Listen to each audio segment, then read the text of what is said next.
Hello every one, کیسے ہیں آپ؟ سب خیریت سے ہیں؟ امید کرتا ہوں آپ سب خیریت سے ہوں گے۔ کچھ عرصے پہلے میں نے پاپولسٹ موومنٹ پہ آپ سے بات کی تھی، اور پاپولسٹ موومنٹ کے بارے میں بتایا تھا کہ پاپولسٹ موومنٹ کیا ہوتی ہے، اور پاپولر لیڈر جو ہوتے ہیں وہ کس طرح ایکٹ کرتے ہیں، اور ان کی پالیسیز جو ہوتی ہیں وہ اس سے کس طرح جو ہے ان کی حکومتیں جو ہیں وہ چلتی ہیں۔ تو اسی موضوع کو میں آگے بڑھاتے ہوئے آج بات کرنا چاہوں گا کہ کس طرح جو ہے رائز آف اینٹی انٹلیکچولی جو ہے وہ بڑھتا جا رہا ہے، اور پولیٹیکل پارٹیز میں کس طرح یہ چیزیں جو ہیں یہ شامل ہو گئیں۔ اور تھوڑا ماضی سے، تھوڑا حال سے میں آپ کو بتانے کی کوشش کروں گا اس لیکچر میں کہ یہ اینٹی انٹلیکچولی جو ہے وہ کیسے شروع ہوا، پروان چڑھا ہے، اور آج جو ہے یہ کس نہج پہ ہے۔ اس حوالے سے کچھ پوائنٹس میں نے آپ کے سامنے رکھوں گا، اور پھر آپ بھی دیکھیے گا کہ اس میں کہاں تک حقیقت ہے، سچائی ہے۔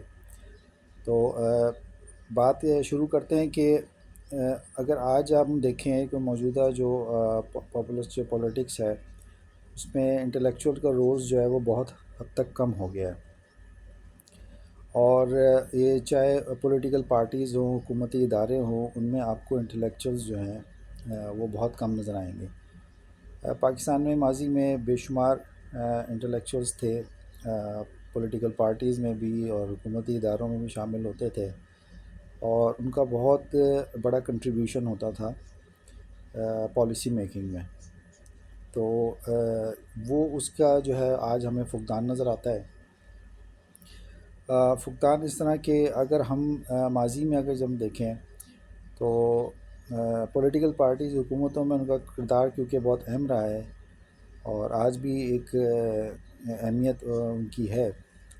تو ہم دیکھیں کہ اگر سیاستدان دنیا کی سیاسی شعور فراہم کرتے ہیں، کیونکہ ان کو اگر یہ گائیڈ کریں صحیح طریقے سے، تو سیاستدان جو ہے وہ اپنی پولیٹکس کو اچھا کر سکتے ہیں، حکومتی اداروں کو صحیح اسٹیبلش کر سکتے ہیں، اگر ان کے ساتھ یہ اس قسم کے لوگ جو ہیں وہ کانٹیکٹ میں رہیں، کیونکہ کاز اینڈ افیکٹس پہ یہ سارے معاملات چلتے ہیں، اور اس طرح سیاست اور معیشت پہ یہ ساری چیزیں اثر انداز ہوتی ہیں۔ تو ساتھ ساتھ اس بات کو ہم ضروری ہے کہ پالیسی میکنگ جو ہے وہ کس طرح کی جائے، اس کے لیے انٹلیکچوئلس کا ہونا جو ہے وہ ضروری ہے۔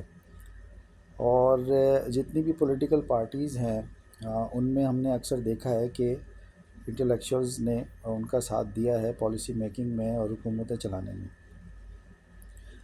کیونکہ یہ آئیڈیالوجیکل ایک ٹریڈیشن ہے کہ ہم پچھلی 20ویں صدی میں ہم دیکھتے ہیں، پھر 21ویں صدی میں دیکھتے ہیں کہ انٹلیکچوئلز جو ہیں وہ حکومتوں کا حصہ رہے، پارٹیز کا حصہ رہے، ان کے منشور بناتے رہے، مینیفیسٹو جو اسے آپ کہتے ہیں، اور پھر ان کے جو سیاسی مقاصد ہیں وہ حاصل کرنے کے لیے بھی انٹلیکچوئلز کا سہارا لینا پڑتا ہے۔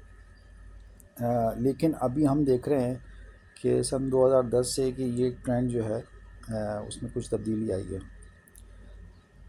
لیکن اگر ہم پیچھے صدی میں اگر جا کے دیکھیں تو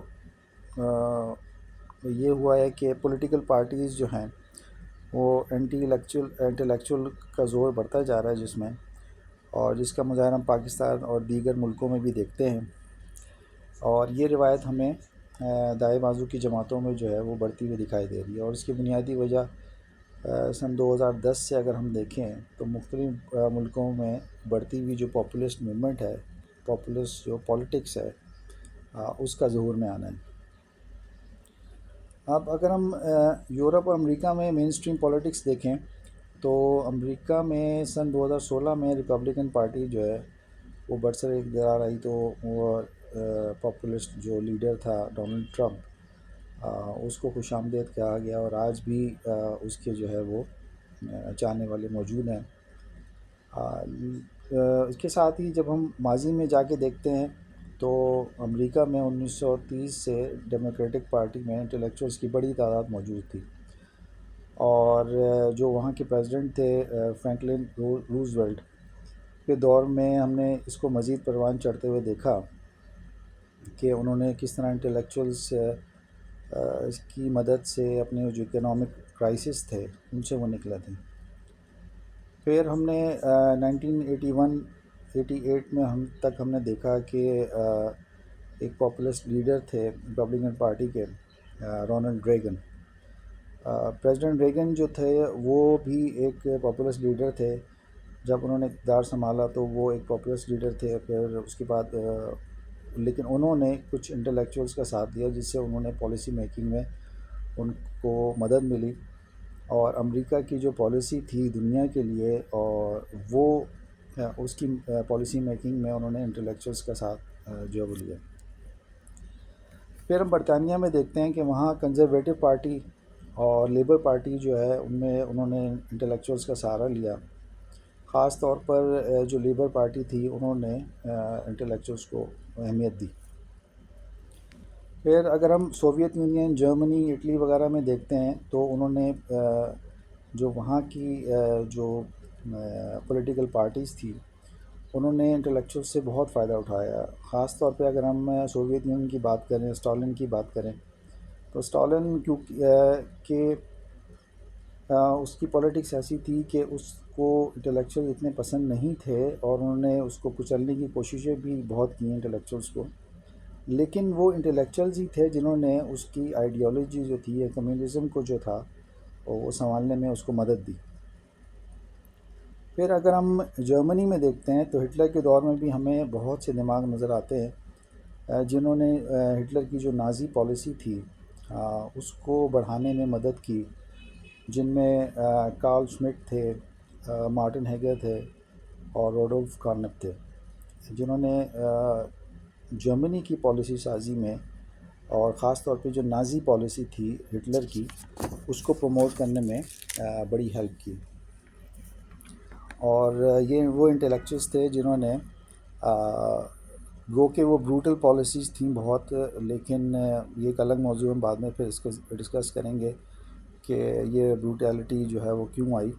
لیکن نازی پارٹی یا اس کی آئیڈیالوجی کو پروموٹ کرنے میں یہ 3-4 جو دماغ تھے، بڑے دماغ تھے، ان کا بہت ہاتھ ہے.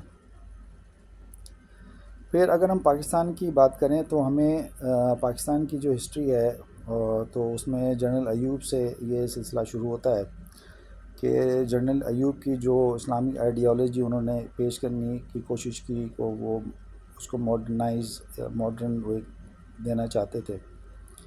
تو اس میں انہوں نے بہت سے انٹلیکچوئلس کی خدمات حاصل کی، جن میں ڈاکٹر فضل الرحمان ملک صاحب تھے، وہ بہت پیش تھے، اور غلام احمد پرویز صاحب تھے جنہوں نے اسلامک جو آئیڈیالوجی تھی اس کو پروموٹ کرنے کی کوشش کی.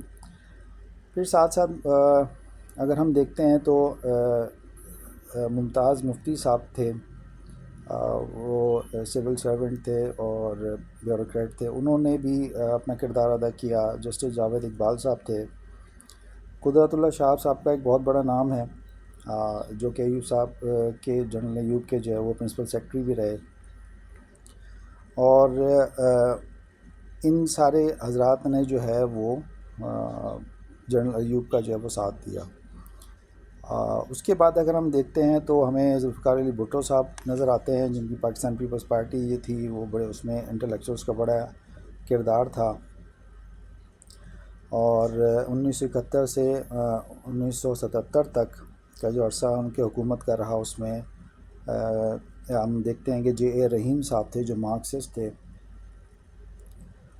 انہوں نے ایک فاؤنڈیشن پیپرز جو پیپلز پارٹی کے تھے وہ لکھے، اور اس کے ساتھ ساتھ جو ہے وہ جو مینیفیسٹو تھا پیپلز پارٹی کا اس کو لکھنے میں ان کا بڑا کردار رہا. وہ منسٹر بھی رہے بھٹو حکومت میں. اور اس کے بعد ہم ایک بہت بڑا نام دیکھتے ہیں ڈاکٹر مبشر حسن صاحب کا، جنہوں نے پیپلز پارٹی کے جو پلان جو اکانومی کا جو کانسیپٹ تھا وہ دیا. ڈاکٹر مبشر حسن کا ایک بہت بڑا نام ہے. پھر اس کے بعد حنیف رامے صاحب ہیں، جو سوشلسٹ جو اسلامک سوشلزم ہے وہ اس پر ان کی بہت انہوں نے لکھنے کی کوشش کی، اور پیپلز پارٹی کو جو ہے وہ اسلامک سوشلزم سوشلسٹ پارٹی بنانے کی کوشش کی، اور ان کا اس طرح جو ہے وہ ایک بہت بڑا کنٹریبیوشن ہے۔ اور پھر صفدر میر صاحب تھے، صفدر میر صاحب اور حنیف رامے صاحب، ان دونوں نے اسلامک سوشلزم کی بات کی۔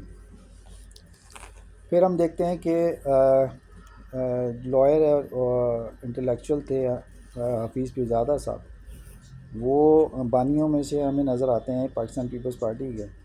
انہوں نے جو کیا کہتے ہیں جو مین آتھر ہیں وہ کانسٹیٹیوشن 1973 کے، اس میں ان کا بہت بڑا ہاتھ ہے، اور مین رائٹرز یا مین آتھرز میں سے وہ ہیں حفیظ پیرزادہ صاحب۔ پھر ایک دور آتا ہے جنرل ضیاء کا۔ جنرل ضیاء الحق کے ڈکٹیٹرشپ میں ہم دیکھتے ہیں کہ مولانا مودودی کی خدمات حاصل کی گئیں تاکہ اسلامی اصولوں کا احیاء ہو۔ مودودی صاحب جماعت اسلامی کے چیف تھے۔ مودودی صاحب کی بے شمار کتابیں اور لٹریچر جو ہے وہ فوجی جوانوں میں تقسیم کیا جاتا تھا تاکہ اسلامک آئیڈیالوجی جو ہے وہ پینیٹریٹ کرے، اور اسلامک آئیڈیالوجی وہ نافذ کرنے کی کوشش کر رہے تھے ضیاء الحق صاحب۔ لیکن مودودی صاحب کا 1979 میں انتقال ہو گیا، تقریباً 2 سال کے بعد، جب بھٹو صاحب کی حکومت کو ختم کیا اور اقتدار میں آ گئے ضیاء صاحب 77 میں۔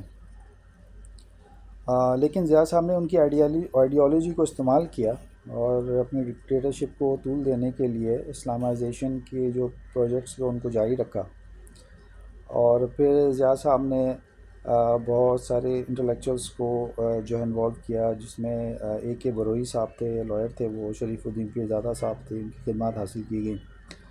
بروئی اور پیرزادہ صاحب نے بھٹو کے قتل کو جسٹیفائی کرنے کی کوشش کی۔ انفیکٹ یہ کہا جاتا ہے کہ بھٹو صاحب کو ہینگ کروانے میں بھی ان دو حضرات کا بہت ہاتھ ہے۔ پھر شریف الدین پیرزادہ صاحب جو تھے وہ جنرل ایوب کے دور میں بھی خدمات انہوں نے دیں، اور پھر اینڈ میں ہم دیکھتے ہیں کہ جنرل مشرف کے دور میں بھی ان کی خدمات انہوں نے اسی قسم کی خدمات جو میں نے آپ کو بتائیں وہ انہوں نے انجام دی، اور انٹلیکچوئل کے طور پہ وہ حکومتوں کے ساتھ رہے۔ اب جہاں تک بات جو ہے وہ ہم دیکھتے ہیں کہ عمران خان پر یا پاپولسٹ لیڈرز پر آتی ہے پاکستان میں، تو ہمیں اس کا انٹلیکچوئلس کا جو فقدان نظر آتا ہے، ان کی پارٹی میں بھی فقدان نظر آیا۔ گو کہ ہوتا یہی ہے کہ جو ایسے لیڈر ہوتے ہیں وہ سمجھتے ہیں کہ ہم بہت انٹیلیجنٹ ہیں، اسمارٹ ہیں، تو ہمیں جو ہے وہ انٹلیکچوئلس کی ضرورت نہیں ہے، کہ ہمیں زیادہ ووٹ مل رہے ہیں، ہمارا ووٹ بینک زیادہ ہے، ہم پاپولر لیڈر ہیں، تو ہمیں انٹلیکچوئلس کی ضرورت نہیں ہے، اور ہم بے جا کیوں انٹلیکچوئلس کی جو ہے نا وہ بوجھ کو برداشت کریں۔ تو ہوتا یہی ہے کہ وہ پھر اینٹی انٹلیکچوئلزم کی طرف لوگ چلے جاتے ہیں۔ تو یہ میں نے تھوڑا سا ماضی حال میں آپ کو بتانے کی کوشش کی، کچھ دنیا کی اور کچھ پاکستان کے بارے میں مثالیں دیں، جس سے آپ کو اندازہ ہوگا کہ کس طرح جو ہے وہ اینٹی انٹلیکچوئلزم جو ہے وہ اب بڑھ رہا ہے۔ سن 2010 سے اس میں بہت اضافہ ہوا ہے، لیکن اس سے پہلے تک جو پاپولسٹ لیڈر بھی تھے، جیسے رونلڈ ریگن کا میں نے آپ کو ذکر کیا، تو انہوں نے بھی انٹلیکچوئلس کا سہارا لیا تاکہ پالیسی میکنگ جو ہے وہ ہو سکے۔ تو انٹلیکچوئلس کا بہت بڑا ہاتھ ہوتا ہے، وہ حکومتوں کے چلانے میں، حکومتوں کو بنانے میں، پولیٹیکل پارٹیز، پولیٹیکل موومنٹس کو چلانے میں انٹلیکچوئلس کا ہمیشہ سے ہاتھ رہا ہے۔ اب یہ جو ایک موومنٹ شروع ہوئی ہے اینٹی انٹلیکچوئلس کی، تو یہ ایک نئی موومنٹ تو نہیں کہہ سکتے، البتہ یہ کہ اس میں اضافہ ہو رہا ہے۔ تو یہ تھوڑا سا اس کا میں نے تجزیہ آپ کے سامنے پیش کیا۔ امید ہے کہ آپ کو یہ ویڈیو پسند آئی ہوگی۔